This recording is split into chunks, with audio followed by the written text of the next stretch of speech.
കാണികൾ നമ്മൾ എന്തറിയുന്നു, കണ്ണീർ മിഴികളെ മറയ്ക്കുന്നു. അലകടൽ നടുവിലും അഖില മനസ്സിലും അണുവിലും പള്ളിയുറങ്ങുന്നു. ഈശ്വരൻ മനുഷ്യനായി അവതരിച്ചു, ഈ മണ്ണിൻ ദുഃഖങ്ങൾ സ്വയം വരിച്ചു. ഇരവും പകലും കരയും കടലും ഇടചേർന്ന ജീവിത കളിയരങ്ങിൽ ഈശ്വരൻ മനുഷ്യനായി അവതരിച്ചു, ഈ മണ്ണിൻ ദുഃഖങ്ങൾ സ്വയം വരിച്ചു. ഓം ഗുരുബ്രഹ്മ ഗുരുവിഷ്ണു ഗുരുർദേവോ മഹേശ്വര ഗുരു സാക്ഷാത് പരബ്രഹ്മ തസ്മൈ ശ്രീ ഗുരവേ നമഃ. ഓം ചിന്താലേശായ പരമഗുരുവേ നമഃ. ഓം ചിന്താലേശായ പരമഗുരുവേ നമഃ. ഓം ചിന്താലേശായ പരമഗുരുവേ നമഃ. നമസ്കാരം. ചിന്താലയ ഗുരു വിഷ്വൽ മീഡിയയുടെ പുതിയ ഒരു എപ്പിസോഡിലേക്ക് എല്ലാ മാന്യ പ്രേക്ഷകർക്കും സുസ്വാഗതം. കഴിഞ്ഞ എപ്പിസോഡിൽ ഭഗവാൻ ചിന്താലേശൻ്റെ ചില ഭഗവാന്റെ ഉപദേശങ്ങൾ എനിക്ക് വളരെ കൊച്ചു നാളിൽ തന്നെ പറഞ്ഞു തന്ന ഓരോ കാര്യങ്ങൾ ആണ് ഞാൻ മറ്റ് ഭക്തർക്ക് കൂടെ പറഞ്ഞു കൊടുക്കുന്നത്. ഇതിനേക്കാൾ വലിയ അറിവും ജ്ഞാനവും ഉള്ള ആൾക്കാർ ഒക്കെയാണ് നമ്മളെ ഈ ചാനൽ ശ്രവിക്കുന്നത് എന്ന് എനിക്കറിയാം. അപ്പോൾ എന്നാലും ചിലപ്പോൾ അറിയാത്ത ആരെങ്കിലും ഉണ്ടെങ്കിൽ അവർക്ക് അത് ഗുണപ്രദമായി തീരട്ടെ എന്ന് വിചാരിച്ചിട്ടാണ് ഞാൻ ഈ ചാനലിലൂടെ ഭഗവാന്റെ എനിക്ക് ഉപദേശിച്ചു തന്ന പല ഉപദേശങ്ങളും ഞാൻ നിങ്ങൾക്കും കൂടി പറഞ്ഞു തരുന്നത്. ഇന്ന് നമുക്ക് കഴിഞ്ഞ എപ്പിസോഡിൽ കാണാത്തവരാണെങ്കിൽ കാണുക. ഭഗവാൻ പറഞ്ഞു തന്നതാണ് ഞാൻ പറഞ്ഞതെങ്കിൽ ഇന്ന് നമുക്ക് ഞാൻ ജ്യോതിഷക്കാരനാണെന്ന് നിങ്ങൾക്കെല്ലാം അറിയാം, നല്ലൊരു ശതമാനം പേർക്കും അറിയാം. എൻ്റെ മെയിൻ ഫീൽഡ് എന്ന് പറയുന്നത് ഫ്യൂച്ചറോളജിയാണ്. ഫ്യൂച്ചർ എന്ന് പറയുമ്പോൾ ഒരാളിൻ്റെ ജീവിത യാത്രയിൽ ആ ഫ്യൂച്ചർ എങ്ങനെ ശരിയാക്കിയെടുക്കാം, നമുക്ക് എല്ലാം പരിഹരിച്ചെടുക്കുക എന്ന് പറയുന്നത് ദൈവങ്ങൾക്ക് കൊണ്ട് പോലും സാധ്യമല്ല. കാരണം ഭൂമിയിൽ നമ്മൾ വരുന്നത് തന്നെ നമ്മളുടെ കർമ്മഫലങ്ങൾ അനുഭവിക്കാൻ വേണ്ടിയിട്ടാണ്. ഈ കർമ്മഫലങ്ങൾ നമ്മൾ അറിഞ്ഞ് കൊണ്ടുപോകാൻ വേണ്ടിയിട്ടാണ് നമുക്ക് ജന്മം തന്നത് തന്നെ. അപ്പോൾ നമുക്ക് അത് ജ്യോത്സ്യനായാലും ശരി, അല്ലെങ്കിൽ വന്നിരിക്കുന്നവരായാലും ശരി, കുറേയൊക്കെ അനുഭവിച്ചിട്ടേ പോകത്തുള്ളൂ. പക്ഷെ നമുക്ക് അറിഞ്ഞ് പലതും അതിൽ നിന്ന് അതിജീവിക്കാൻ സാധിക്കും. അപ്പോൾ ജ്യോതിഷത്തിൽ ഞാൻ ഇപ്പോൾ തന്നെ 4 ലക്ഷത്തിൽ കൂടുതൽ ആളുകളെ കൺസൾട്ട് ചെയ്യാൻ ഇടവന്നു. ലോകത്ത് 49 ലോകരാജ്യങ്ങളിൽ ഈ മഹത് വിദ്യയുടെ ബലത്തിൽ എനിക്ക് പോകാനും ഏകദേശം 100 രാജ്യത്തോളം ഉള്ളവരെ കൺസൾട്ട് ചെയ്യാനും ഭാഗ്യസിദ്ധിച്ചു. അത് ഈ മഹാമഹർഷിവര്യന്മാർ എഴുതി വച്ചിട്ട് പോയ മഹാശാസ്ത്രത്തിൻ്റെ ബലത്തിലാണ്. ഇന്നിപ്പോൾ നാട്ടിലും ദുബായി തന്നെ കരാമയിൽ പൂജാസ് ജുവലറി ട്രേഡിംഗ് LLC എന്ന് പറഞ്ഞ് സ്ഥാപനം നടത്തി വരികയും ചെയ്യുകയാണ്. അപ്പോൾ എല്ലാ മാസത്തിലും ഒരു നിശ്ചിത ദിവസം അവിടെയും പോയി കൺസൾട്ട് ചെയ്യുന്നുണ്ട്. അപ്പോൾ ഇങ്ങനെ ഇതൊക്കെ ചെയ്യുന്ന ഈ ജ്യോതിഷം പഠിക്കാനായിട്ട് ഞാൻ പോകുന്ന സമയത്ത്, ജ്യോതിഷം പഠിച്ചുകൊണ്ടിരിക്കുന്ന സമയത്തും പഠിക്കാൻ പോകുന്ന സമയത്ത് ഭഗവാനോട് പറഞ്ഞു.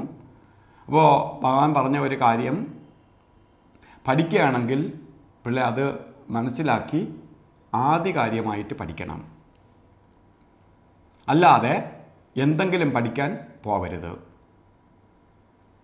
അതുകൊണ്ട് ഞാൻ എന്ത് ചെയ്തു, പല വിദ്വാൻമാരുടെ അടുത്ത് പോയി പല വിധത്തിലുള്ള വിദ്യകൾ പഠിച്ചു. പ്രത്യേകിച്ച് ജ്യോതിഷം, അതായത് കബഡി വെച്ച് നമ്മൾ പറയുക. കാരണം പ്രശ്നം ഒരാളിൻ്റെ ജാതകത്തിലോ അല്ലാതെയോ നമുക്കറിയാൻ വയ്യാത്ത കാര്യങ്ങൾ, കുടുംബ കാര്യങ്ങൾ പ്രശ്നത്തിലൂടെ കണ്ടുപിടിക്കാം. കുടുംബ പ്രശ്നം, ദൈവീയ കാര്യങ്ങൾ നമുക്ക് പ്രശ്നത്തിലൂടെ കണ്ടുപിടിക്കാം. അതുപോലെ തന്നെ ഒരു വ്യക്തിയുടെ കാര്യങ്ങൾ മനസ്സിലാക്കാൻ വേണ്ടി നമുക്ക് അവരുടെ ജാതകം പരിശോധിക്കാം. അപ്പോൾ ജാതകത്തിൽ പലപ്പോഴും വരുന്ന ഒരു പ്രശ്നമെന്ന് പറയുന്നത്, പലപ്പോഴും ജാതകം തെറ്റാം. ജാതകം തെറ്റുന്നതല്ല, അവർ തരുന്ന സമയത്തിൽ വരുന്ന തെറ്റ്. കാരണം ഇപ്പോൾ പലപ്പോഴും പ്രസവമില്ല, പ്രസവിപ്പിക്കുകയാണ് ചെയ്യണേ. ഡോക്ടറുടെയും പേഷ്യൻറ്റിൻ്റെയും സൗകര്യാർത്ഥം ആണ് ഇപ്പോൾ പ്രസവം നടക്കുക. ഒരു ഗർഭിണിയായി എന്ന് പറഞ്ഞ് ഡോക്ടറെ സമീപിച്ചാൽ പിന്നെ ഡോക്ടറാണ് പ്രസവ ദിവസം തീരുമാനിക്കണേ. അവരുദ്ദേശിക്കുന്ന സമയത്തിനകത്ത് പ്രസവം നടന്നില്ലെങ്കിൽ സിസേറിയനായി, അല്ലെങ്കിൽ പ്രസവിപ്പിക്കാൻ നോക്കും, ഇല്ലെങ്കിൽ സിസേറിയനായി. ഇങ്ങനെ പ്ലാൻ ചെയ്ത് കൊണ്ടുവരുന്ന കുഞ്ഞിനാണ് നമ്മൾ ജാതകം തയ്യാറാക്കുന്നു എന്നറിയുക. അങ്ങനെ വരുമ്പോഴാണ് ജാതകത്തിൽ പിഴവ് വരണേ. അപ്പോൾ ഇങ്ങനെ വന്നപ്പോൾ ഞാൻ എന്ത് ചെയ്തു, ഇത് പലപ്പോഴും പല ജാതകങ്ങളും, നമ്മൾ ആചാര്യന്മാർ എന്നെ പഠിപ്പിച്ച ആളുകൾ പല ജാതകങ്ങൾ നോക്കുമ്പോഴും ആ ജാതകവുമായി ബന്ധപ്പെടാത്ത കാര്യങ്ങളാണ് ആ വ്യക്തിയുടെ കാര്യങ്ങൾ.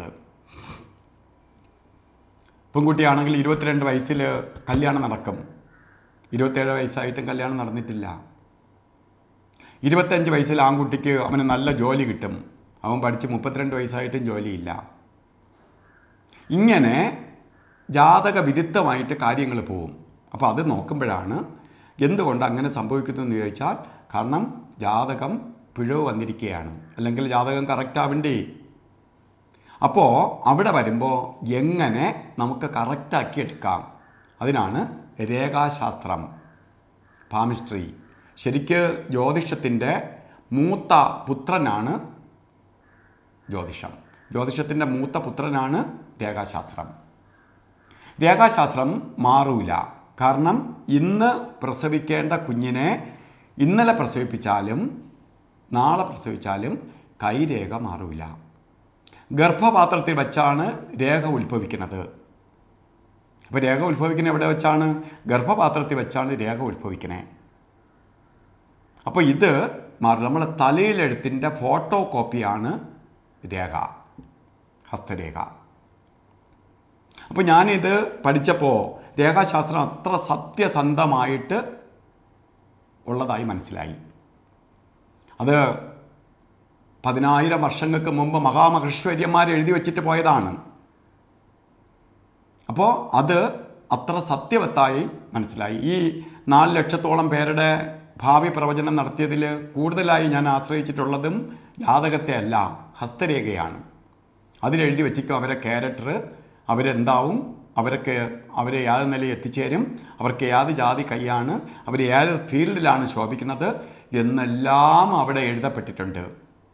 അതുകൊണ്ടാണ് പണ്ട് നമ്മളെ ആചാര്യന്മാർ, അല്ലെങ്കിൽ നമ്മളെ മുതിർന്നവർ, നമ്മളെ അപ്പൂപ്പന്മാർ ഒക്കെ ഓരോ ഡോക്യുമെൻറ്റേഷന് പോകുമ്പോൾ തമ്പ്, വിരൽ അടയാളപ്പെടുത്തിയിട്ടാണ് അവർ ഡോക്യുമെൻ്റ്, ഒപ്പ് ഇടാൻ അറിഞ്ഞുകൂടാ, പക്ഷെ എന്നാലും അവർ വിരൽ അടയാളം എടുക്കും, തമ്പ് രേഖപ്പെടുത്തും.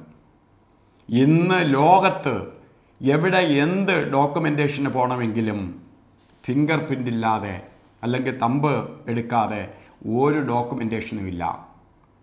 ഇന്ന് ആധാർ എടുക്കണമെങ്കിൽ പോലും, ഇന്ത്യയിൽ ആധാർ എടുക്കണമെങ്കിൽ പോലും, വിദേശ രാജ്യങ്ങളിൽ പോണവർക്ക് അറിയാം, പാസ്പോർട്ട് എടുക്കണമെങ്കിലും വിദേശ രാജ്യത്ത് വിസ അടിക്കണമെങ്കിലും അവർക്ക് ബയോമെട്രിക് ടെസ്റ്റ് എടുത്തേ പറ്റുള്ളൂ.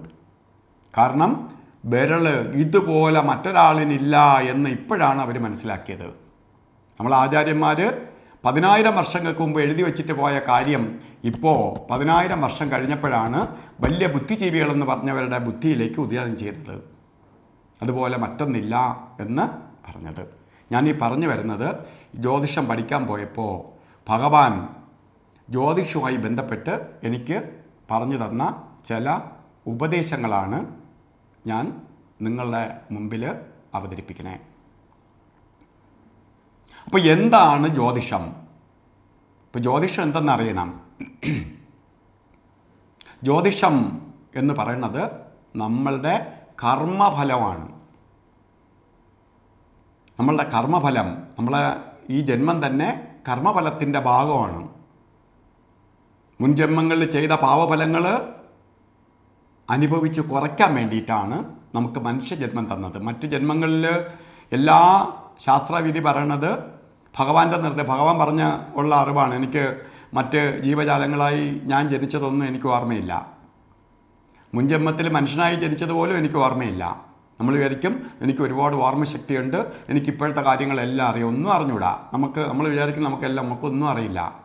ഇപ്പോൾ ശരിക്ക് PG കഴിഞ്ഞ ഒരു ടീച്ചറെ അല്ലെങ്കിൽ പഠിപ്പിച്ചുകൊണ്ടിരിക്കുന്ന ഒരു ടീച്ചറെ കൊണ്ടുവന്നിട്ട് 8ാം ക്ലാസ് 9ാം ക്ലാസ് 10ാം ക്ലാസ് 3 ക്ലാസ്സുകളിൽ അവർ പഠിച്ച പുസ്തകം എടുത്ത് വെച്ച് ഒന്നുകൂടി പരീക്ഷ ഇട്ടാൽ അവർ സൂപ്പറായിട്ട് തോക്കും.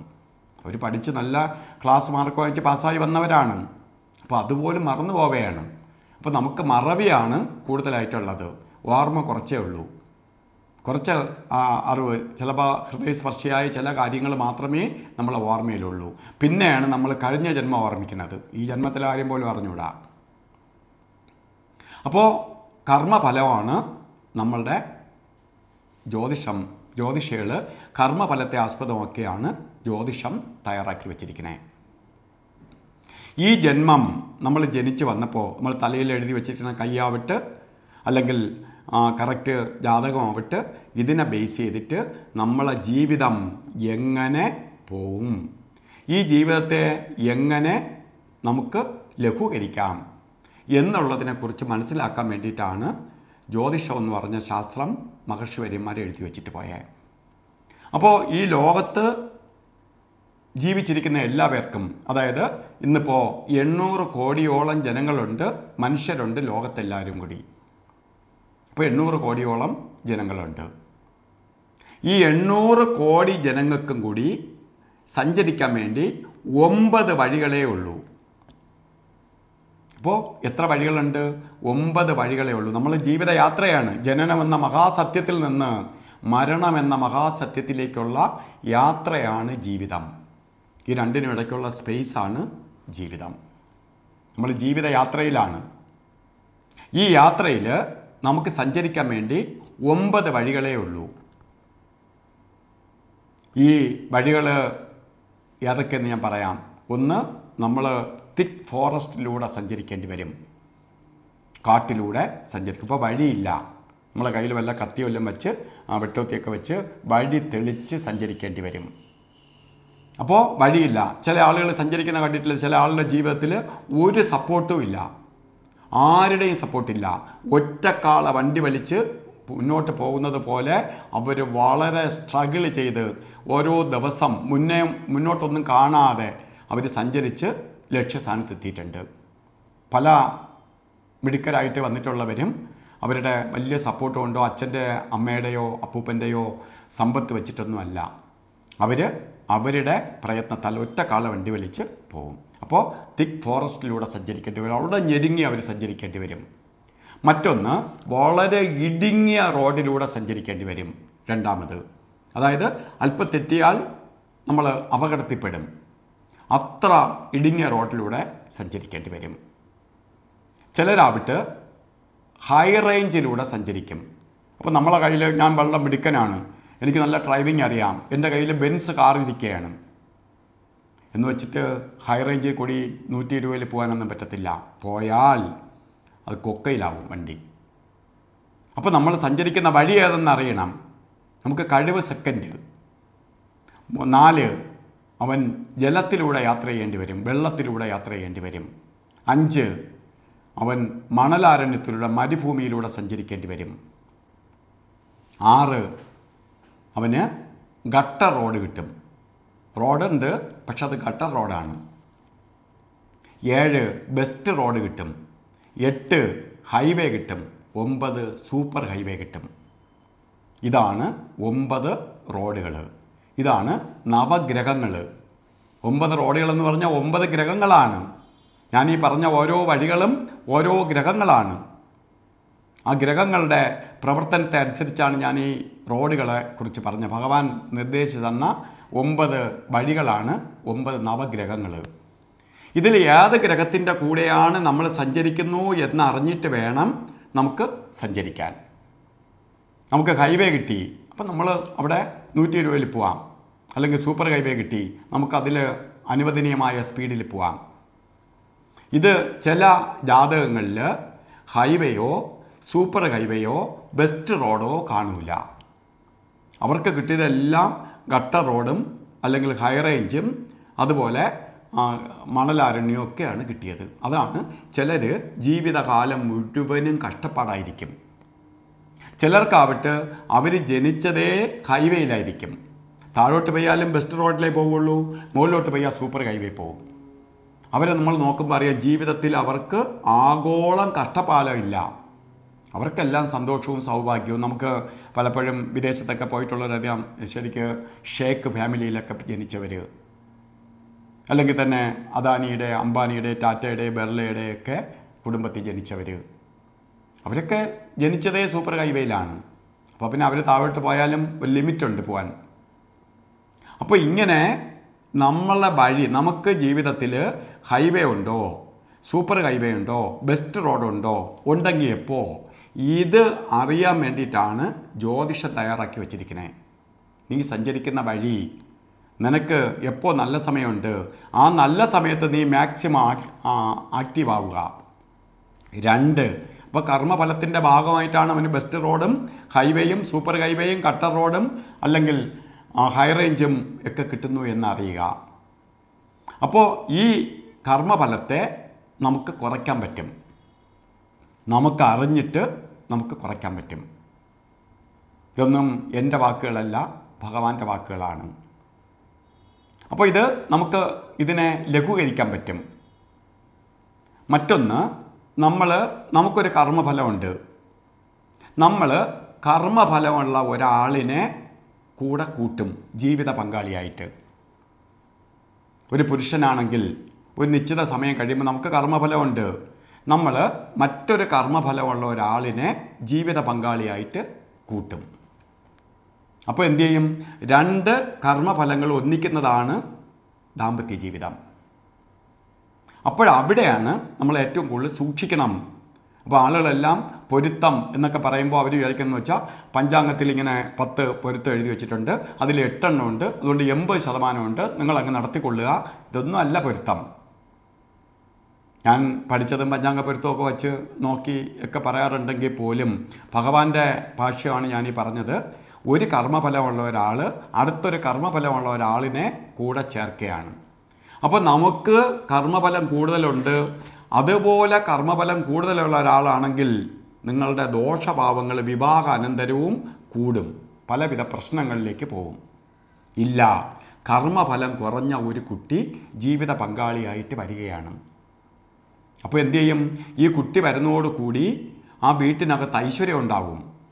ജോലിയും കൂലിയും ഒന്നും ഇല്ലാതിരിക്കുന്നവന് പോലും പെട്ടെന്ന് ജോലി കിട്ടും, സന്തോഷപ്രദമായ അവസ്ഥ ഉണ്ടാവും, അവന് സാമ്പത്തിക പുരോഗതി വന്നു ചേരും. അങ്ങനെ പലതരത്തിലുള്ള ഐശ്വര്യഫലങ്ങൾ കുടുംബത്തിനകത്ത് വരാൻ തുടങ്ങും. ഇത് രണ്ടും ചേരുമ്പോൾ ഈ 2 കർമ്മഫലത്തിൽ നിന്നാണ് അടുത്തൊരു കർമ്മഫലം ഉടലെടുക്കുന്നത് മക്കൾ. സന്താനം എന്ന് പറയുന്നത് ഈ 2 കർമ്മഫലത്തിൻ്റെ അംശമാണ്. അച്ഛൻ്റെയും അമ്മയുടെയും ജീവൻ്റെ പകുതിയാണ് മക്കൾ. മക്കൾ എന്തെന്നറിയണം. അച്ഛൻ്റെയും അമ്മയുടെയും ജീവൻ്റെ പകുതിയാണ്. ഇവർ 2 പേരുടെയും കർമ്മഫലമാണ് സന്താനമായിട്ട് വരണേ. അപ്പോൾ ഈ സന്താനം വരുമ്പോൾ അച്ഛനും അമ്മയ്ക്ക് ചിലപ്പോൾ കഷ്ടകാലം ഉണ്ടെങ്കിൽ പോലും ഈ അച്ഛനും അമ്മയും അതുവരെ ചെയ്ത നന്മയുടെ ഫലമായിട്ട് ഈ കുഞ്ഞിന് കർമ്മഫലം കുറഞ്ഞു വരും. അപ്പോൾ കുഞ്ഞിൻ്റെ ജനനത്തോടു കൂടി പെട്ടെന്ന് അപ്രതീക്ഷിതമായി ഉയർച്ചയുണ്ടാവും. വീടില്ല, ജോലിയില്ല, ഒന്നുമില്ലായിരിക്കുന്ന ഒരു കുഞ്ഞ് ജനിച്ചതോടുകൂടി വീട് കിട്ടും, വാഹനം വരും, അതുപോലെയുള്ള ഐശ്വര്യഫലങ്ങൾ സിദ്ധിക്കും. അടുത്ത് വീണ്ടും ഒരു കുഞ്ഞ് ജനിച്ചെന്ന് വെച്ചോളുക. ആ കുഞ്ഞിൻ്റെ കർമ്മഫലവും കൂടി അവിടെ വരും. അപ്പോൾ ഒരു വീട്ടിനകത്ത് 4 പേരുണ്ട്, അച്ഛൻ, അമ്മ, 2 മക്കളുണ്ടെങ്കിൽ 4 പേരുടെ കർമ്മഫലവും അനുസരിച്ചിട്ടാണ് ആ കുടുംബം മുന്നോട്ട് പോണതെന്നറിയുക. ചിലപ്പോൾ നമ്മളെ ജാതകത്തിൽ നമുക്ക് ജീവിതത്തിൽ കട്ടർ റോഡും അല്ലെങ്കിൽ ഹൈ റേഞ്ചും ഒക്കെ ഉള്ളൂ എങ്കിലും നല്ല ഹൈവേയിലോ അല്ലെങ്കിൽ സൂപ്പർ ഹൈവേയോട് കൂടി മക്കൾ വന്നാൽ മതി, ഒരു ബെസ്റ്റ് റോഡോട് കൂടി ഭാര്യ വന്നാൽ മതി. ചില സ്ത്രീകൾക്ക് കർമ്മഫലം കുറവായിരിക്കും, പക്ഷേ വളരെ കർമ്മഫലമുള്ള ഒരിടത്ത് പോയി ആ കുട്ടി ചേരുന്നതോടുകൂടി ആ വീട്ടിൽ നിന്ന് കല്യാണ വീട്ടിലേക്ക് പോയതോടുകൂടി, കല്യാണം കഴിഞ്ഞ് പോയതോടുകൂടി ആ കുട്ടിയുടെ സന്തോഷമെല്ലാം കെട്ടുപോകും. കാരണം എന്താണ്? കർമ്മഫലം കൂടുതലുള്ളിടത്ത് പോയി ചേർന്നു. അപ്പോൾ ആ കർമ്മഫലം ഷെയർ ചെയ്യപ്പെടും. അപ്പോൾ സന്തോഷവും സമാധാനവും കിട്ടാതെ വരും. ഇത് തന്നെയാണ് ഡൈവേഴ്സ് അതുപോലെയുള്ള കാര്യങ്ങൾക്ക് കാരണമായി ഭവിക്കുന്നത് എന്നാണ്. അപ്പോൾ നമ്മൾ പൊരുത്തമൊക്കെ നോക്കി അയച്ചെടുത്തും പ്രശ്നങ്ങളുണ്ടാകുന്നതിൻ്റെ കാരണം ഈ കർമ്മഫലം അറിയാതെ നമ്മൾ മുന്നോട്ട് സഞ്ചരിക്കുന്നത് കൊണ്ടാണ്. അപ്പോൾ ഈ കർമ്മഫലത്തെ എങ്ങനെ കുറയ്ക്കാം? ഇതാണ് ജ്യോതിഷത്തിലെ പ്രതിവിധി. അപ്പോൾ കർമ്മഫലം ഉണ്ടാവുന്നത് എങ്ങനെയെന്ന് മനസ്സിലായല്ലോ. അപ്പോൾ നമ്മൾ മുൻജന്മങ്ങളിൽ അനുഭവിച്ച നമ്മൾ ചെയ്ത ഭാവഫലം അല്ല നമ്മളെ ജീവിത പങ്കാളിയായിട്ട് വരണവരെ അനുഭവിക്കണേ. അവരുടെ ഭാവഫലം വേറെ, നമ്മുടെ ഭാവഫലം വേറെ. ഈ രണ്ടും കൂടി ചേരുമ്പോൾ ഇത് കോമൺ സെറ്റ് ചെയ്ത് പോകുമോ? ഇതാണ് ശരിക്കും പൊരുത്തം നോക്കുമ്പോൾ നമ്മൾ ചിന്തിക്കേണ്ടത്. എന്നിട്ട് കുഞ്ഞ് ജനിക്കുമ്പോൾ എന്തിനാണ് നമ്മൾ ജാതകം എഴുതി വയ്ക്കുന്നത്? ഒരു കുഞ്ഞ് ജനിച്ച ഉടനെ തന്നെ നമ്മൾ ജാതകം തയ്യാറാക്കും. ഒരു ജ്യോതിഷിയെ കൊണ്ട് ജാതകം തയ്യാറാക്കും. നമ്മൾ ജാതകം എഴുതുമ്പം കാണും ആ കുഞ്ഞിൻ്റെ കർമ്മഫലം. അവൻ ജനിച്ചത് ഏതെങ്കിലും ഒരു ദശാനാഥനായിരിക്കും അവനെ കൂട്ടിക്കൊണ്ടുവരണേ. നമ്മൾ ഏതെങ്കിലും ഒരു ഗ്രഹമായിരിക്കും നമ്മളെ കൂട്ടിക്കൊണ്ടുപോകണേ. കൊണ്ടുപോയ ഗ്രഹമാണ് നമ്മളെ തിരിച്ചു കൊണ്ടുവരണത്. ഇതാളുകൾ അറിയുന്നില്ല. നമ്മൾ ഏത് ദശയിൽ അല്ലെങ്കിൽ ഏത് നക്ഷത്രത്തിൽ മരണപ്പെടുന്നുവോ ആ നക്ഷത്രത്തിൽ ജനിക്കും. തിരിച്ച് ജനിക്കാൻ പോണ ആ നക്ഷത്രത്തിലാണ്. അതുകൊണ്ടാണ് ഹിന്ദു ആചാരപ്രകാരം ഒരാൾ മരിച്ചു കഴിഞ്ഞാൽ പിന്നെ അതുവരെ ജീവിച്ചിരുന്ന ആ കാലഘട്ടത്തിലുള്ള നക്ഷത്രം എടുക്കത്തില്ല. മരിച്ച നാളേ എടുക്കത്തുള്ളൂ. മരിച്ച നാളിനാണ് കർമ്മം ചെയ്യണത്.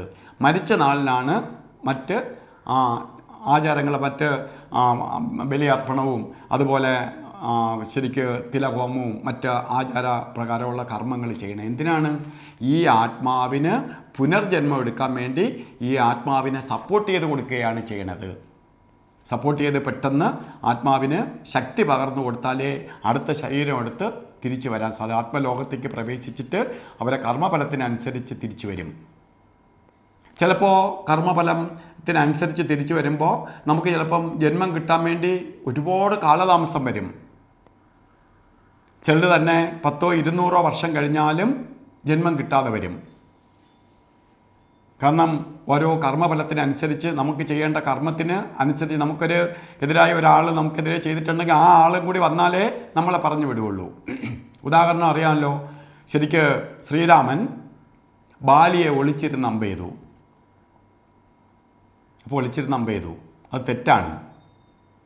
അതുകൊണ്ട് ഭഗവാൻ ചെയ്ത തെറ്റായതുകൊണ്ട് അദ്ദേഹത്തിന് ഭഗവാൻ തന്നെ നീ തിരിച്ചെന്നെ ഈ തെറ്റ് എന്നെ പരിഹാരം ചെയ്തോളാനും പറഞ്ഞിട്ടാണ് ബാലിയെ ജീവൻ ത്യാഗം ചെയ്ത ബാലി മരിച്ചത്. അടുത്ത ഒരു യുഗം കഴിഞ്ഞിട്ടാണ് ശ്രീകൃഷ്ണനായിട്ട് ഭഗവാൻ അവതാരം എടുക്കണേ. ഈ സമയത്ത് ബാലിയെ വേടനായി ജനിപ്പിച്ചു. ഭഗവാൻ എങ്ങനെ ഒളിച്ചിരുന്ന് ബാലിയെ കൊന്നോ അതേപോലെ ശ്രീകൃഷ്ണനെ വേടനായി വന്ന ബാലിയുടെ പുനർജന്മം ഒളിച്ചിരുന്ന് അമ്പ് ചെയ്ത് കൊന്നു. അപ്പോൾ അത്രയ്ക്ക് ഒരു യുഗം വെയിറ്റ് ചെയ്യേണ്ടി വന്നു. അപ്പോൾ ത്രേതായുഗത്തിൽ നിന്ന് ദ്വാപര യുഗം വരെ വെയിറ്റ് ചെയ്തിരിക്കേണ്ടി വന്നു. അത്ര കർമ്മഫലം അനുഭവിക്കാതെ പോകത്തില്ല. ഈ കർമ്മഫലമാണ് നമുക്കിങ്ങനെ ജന്മങ്ങൾക്ക് കാരണമായി തീർന്നുകൊണ്ടിരിക്കണേ. അപ്പോൾ ഈ മഹാമഹർഷിവര്യന്മാരായി നമ്മളെ ഭഗവാനെ പോലെ ഉള്ള ആളുകളുടെ പരിചരണയിൽ വരുമ്പോൾ ഈ കർമ്മഫലത്തെ ലഘൂകരിക്കാൻ വേണ്ടി അവർക്ക് സാധിക്കും. അപ്പോൾ നമ്മൾ കൂടെ അതിന് തയ്യാറെടുക്കണം. എനിക്ക് കർമ്മഫലം കുറയണമെന്നുള്ള ആഗ്രഹം നമുക്ക് വേണം. അപ്പോൾ നമ്മൾ കർമ്മഫലം കുറയ്ക്കണമെങ്കിൽ എന്ത് ചെയ്യണം?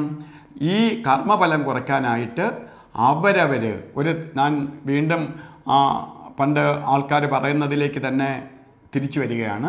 തലയിലെഴുത്തിനെ മാറ്റാൻ ആരാലും സാധ്യമല്ല എന്ന് നമ്മളെല്ലാം വിശ്വസിച്ച് ഇരിക്കുന്നവരാണ്. വീണ്ടും ഞാൻ പറയുകയാണ്, എൻ്റെ ഇത്രയും കാലത്തെ എക്സ്പീരിയൻസിൽ ഞാനെന്ന് പറഞ്ഞ വ്യക്തി, എനിക്ക് എൻ്റെ ജാതകം അറിയാം. എൻ്റെ ജാതകത്തിൽ ഞാൻ ഒന്നും അല്ലെങ്കിൽ 49 രാജ്യം പോയിട്ട് ഇന്ത്യയിൽ തന്നെ മറ്റ് സ്ഥലങ്ങളിൽ പോലും പോകാനുള്ള യോഗമില്ലാത്ത ഒരു ജാതകമാണ്. ശരിക്കും കള്ളിക്കാട് സ്ഥലത്ത് വല്ല റബ്ബർ ടാപ്പിങ്ങോ വല്ല കൂലിപ്പണിയോ അതുപോലെ എന്തെങ്കിലും ചെയ്ത് അതിനപ്പുറത്തേക്ക് പോകാൻ, ചിലപ്പോൾ കള്ളിക്കാടിന് അപ്പുറത്ത് രാജ്യമുണ്ടോ എന്ന് ചോദിച്ചാൽ അറിഞ്ഞൂടാ എന്ന് പറയത്തക്ക രീതിയിൽ നിൽക്കുന്ന ഒരവസ്ഥയിലേക്ക് പോകേണ്ട എന്നെ, എൻ്റെ കർമ്മഫലത്തെ മാറ്റി ഭഗവാൻ ഈ ഇന്ത്യ മഹാരാജ്യത്ത് ഏകദേശം സ്റ്റേറ്റുകളിലും ഹിമാലയത്തിൽ 12 പ്രാവശ്യം പോകാനും അതുപോലെ 49 ലോകരാജ്യങ്ങൾ വിസിറ്റ് ചെയ്യാനും എല്ലാം എത്തിക്കാനുള്ള ശക്തി ആ പരബ്രഹ്മത്തിന് സാധിക്കുമെങ്കിൽ എന്തും സാധിക്കും. അതിനെന്ത് ചെയ്യണം? നമ്മൾ പ്രാപ്തമാവണം, നമ്മൾ കുറച്ച് മാറണം, ഭഗവാൻ പറഞ്ഞു തരുന്ന വഴിയിലൂടെ സഞ്ചരിക്കാൻ തയ്യാറാവണം. ഇല്ല, ഞാൻ എൻ്റെ വഴിയിലേ പോകുള്ളൂ എങ്കിൽ നീ നിൻ്റെ കർമ്മഫലം അനുഭവിക്കേണ്ടി വരും. എനിക്കത് കിട്ടിയില്ല, ഇത് കിട്ടിയില്ല, ഞാൻ അങ്ങനെ ആയില്ല, ഇങ്ങനെ ആയില്ല, അവൻ അത് കിട്ടി, എനിക്കിത് കിട്ടിയില്ല എന്നൊക്കെ പറഞ്ഞ് പരിഭവിക്കാവുന്നുള്ളതിലുപരി നമുക്കൊന്നും കിട്ടില്ല. കാരണം എന്താണ്? ഇത് നമ്മളിലേക്ക് എത്തണമെങ്കിൽ, നമ്മളിലേക്ക് സ്വീകരിക്കണമെങ്കിൽ നമ്മൾ പ്രാപ്തമായി മാറണം, നമ്മളിലേക്ക് പ്രാപ്തി ഉണ്ടാവണം. അപ്പോൾ കർമ്മഫലം അറിയാനും കർമ്മഫലത്തിൽ നിന്ന് അതിജീവിക്കാനും ഓരോരുത്തരുടെ കർമ്മഫലത്തിനനുസരിച്ച് പരിഹാരങ്ങൾ ചെയ്ത് കൊണ്ടുപോയാൽ നിങ്ങൾ കർമ്മഫലത്തിൽ നിന്ന് മാറും എന്നുള്ളതിന് സംശയം വേണ്ട. കാരണം അത് ഏറ്റവും ഞാൻ ഈ ചാനലിലൂടെ പറയുന്നതിൻ്റെ കാരണം എന്താണ്? ഭഗവാന്റെ പ്രസൻസ് ഉള്ളവരാണ് ഈ ചാനൽ കേൾക്കുന്നത്. ഭഗവാന് മാറ്റാൻ പറ്റാത്തതായി ഒന്നുമില്ല. കാരണം ഗ്രഹങ്ങൾക്ക്, അതായത് ഈ 9 വഴികൾക്ക്, നവഗ്രഹങ്ങൾക്കും മുകളിലിരിക്കുന്ന ആളാണ് സാക്ഷാൽ ചിന്താലേശൻ പരബ്രഹ്മമൂർത്തി. ഭഗവാൻ ഇതിന് മുകളിലാണ് ഇരിക്കുന്നത്. അപ്പോൾ ഗ്രഹങ്ങളെ കൺട്രോൾ ചെയ്യാനുള്ള ശക്തി ഭഗവാനുണ്ട്. അപ്പോൾ നമ്മളെ ഗട്ടർ റോഡിൽ കിടക്കുന്ന നമ്മളെ ഹൈവേയിലേക്കാക്കാനും അല്ലെങ്കിൽ ഹൈ റേഞ്ചിൽ കിടക്കുന്ന നമ്മളെ ശരിക്ക് ബെസ്റ്റ് റോഡിലേക്കാക്കാനും ഒക്കെ ഭഗവാന് നിഷ്പ്രയാസം സാധിക്കും. അത് നിങ്ങളാവണമെങ്കിൽ, നിങ്ങൾക്ക് ആ റോഡിലേക്ക് പ്രവേശിക്കണമെന്ന് ആഗ്രഹമുണ്ടെങ്കിൽ ഭഗവാന്റെ വഴി സഞ്ചരിക്കണം. കഴിഞ്ഞ എപ്പിസോഡിൽ പറഞ്ഞ കാര്യങ്ങൾ നിങ്ങൾ അനുസരിക്കണം. 2, ഈ ജന്മത്തിൽ നിങ്ങൾക്ക് അനുഷ്ഠിക്കേണ്ട കാര്യങ്ങളെക്കുറിച്ച് നിങ്ങൾ മനസ്സിലാക്കിയിട്ട് നിങ്ങൾ അനുഭവിക്കുന്ന ഓരോരുത്തരും ഓരോ വഴിയിലൂടെ സഞ്ചരിക്കുകയാണ്. ഓരോ ദുരിതങ്ങളാണ്. ചിലർ സാമ്പത്തികമായിട്ടാണെങ്കിൽ, ചിലർ ശാരീരികമായിട്ടാണ്, ചിലർ മാനസികമായിട്ടാണ്. ഇതിനെല്ലാം നമുക്ക് പ്രതിവിധി ചെയ്യാം. ഇതിനെല്ലാത്തിനും പരിഹാരമുണ്ട്. പരിഹാരം ചെയ്യണമെങ്കിൽ ഭഗവാന്റെ വഴിയിലൂടെ സഞ്ചരിച്ചാൽ നമുക്ക് പരിഹാരം ഉണ്ടാവും. പരിഹാരമില്ലാത്ത ഒന്നുമില്ല. എല്ലാത്തിനുമുള്ള ഒറ്റമൂലിയാണ് സാക്ഷാൽ ചിന്താലേശൻ എന്നറിയുക. എല്ലാത്തിനുമുള്ള ഒറ്റമൂലിയാണ്. അതിൽ നിങ്ങളെ വിശ്വാസം അർപ്പിച്ചുകൊണ്ട്, ഭഗവാനെ അർപ്പിച്ചുകൊണ്ട് നമ്മൾ മാറാൻ തയ്യാറായാൽ നമ്മളുടെ പ്രശ്നങ്ങൾ മാറും എന്നുള്ളതിന് സംശയം വേണ്ട. അപ്പോൾ അടുത്ത എപ്പിസോഡിൽ നമുക്ക് പുതിയ ഒരു കാര്യം, ഈ ഭഗവാൻ പറഞ്ഞത് തന്നെ, ഞാൻ ഈ ജ്യോതിഷം പഠിക്കാൻ പോയപ്പോൾ ജ്യോതിഷവുമായി ബന്ധപ്പെട്ട കാര്യങ്ങളെക്കുറിച്ച് തമ്പുരാൻ പറഞ്ഞു തന്നത് മാത്രമാണ് ഞാനിപ്പോൾ ഈ എപ്പിസോഡിലൂടെ പറയണത്. അപ്പോൾ ഇത് നിങ്ങൾക്ക് ഇഷ്ടപ്പെട്ടിട്ടുണ്ടെങ്കിൽ, അല്ലെങ്കിൽ ഇതിൽ എന്തെങ്കിലും സത്യമെന്ന് തോന്നുന്നുണ്ടെങ്കിൽ മറ്റുള്ളവർക്ക്, മറ്റ് ഭക്തന്മാർക്ക് കൂടി ഷെയർ ചെയ്ത് കൊടുക്കുക. നമുക്ക് മാറാം. ഭഗവാന്റെ ആശ്രിതരായിട്ടുള്ള നമുക്കെല്ലാം, ഭഗവാന്റെ ഭക്തരായിട്ടുള്ള നമുക്കെല്ലാം മാറാം. നമ്മളെ കുടുംബം എല്ലാം മാറണം. നമുക്കെല്ലാം ഐശ്വര്യപ്രദമായി സന്തോഷത്തോടു കൂടി ജീവിക്കണം. നമുക്ക് സമാധാനത്തോടെയും സന്തോഷത്തോടെയും സമ്പത്തോടു കൂടിയും ഐശ്വര്യത്തോടു കൂടി ജീവിക്കണം. നമ്മളെ തലമുറ അങ്ങനെ ആയിത്തീരണം. കാരണം നമ്മളിൽ നിന്ന് വരുന്ന പോസിറ്റീവ് എനർജിയാണ്, നമ്മളെ നെഗറ്റീവ് ആയാലും പോസിറ്റീവാണ് നമ്മൾ പകർന്നു കൊടുക്കുന്നു മക്കളിലേക്ക്. അപ്പോൾ അവിടെ നെഗറ്റീവ് കയറരുത്, പിള്ളേരിലേക്ക് പോസിറ്റീവ് പോകണം. ആ പോസിറ്റീവ് ആക്കിയെടുക്കണമെങ്കിൽ നമ്മൾ മാറിയാലേ പിള്ളേരിലേക്ക് അത് എത്തുള്ളൂ. അല്ലെങ്കിൽ മക്കളെ കൊണ്ടും കൂടി ദുഃഖിക്കേണ്ടി വരും. അപ്പോൾ ഈ ചാനൽ സബ്സ്ക്രൈബ് ചെയ്തിട്ടില്ല, സബ്സ്ക്രൈബ് ചെയ്യുക. അതുപോലെ തന്നെ മറ്റുള്ളവരിലേക്ക് ഷെയർ ചെയ്യുക. ഭഗവാന്റെ മറ്റ് ഉപദേശങ്ങളുമായിട്ട് നമുക്ക് അടുത്ത ആഴ്ച വീണ്ടും കാണാം. നന്ദി, നമസ്കാരം.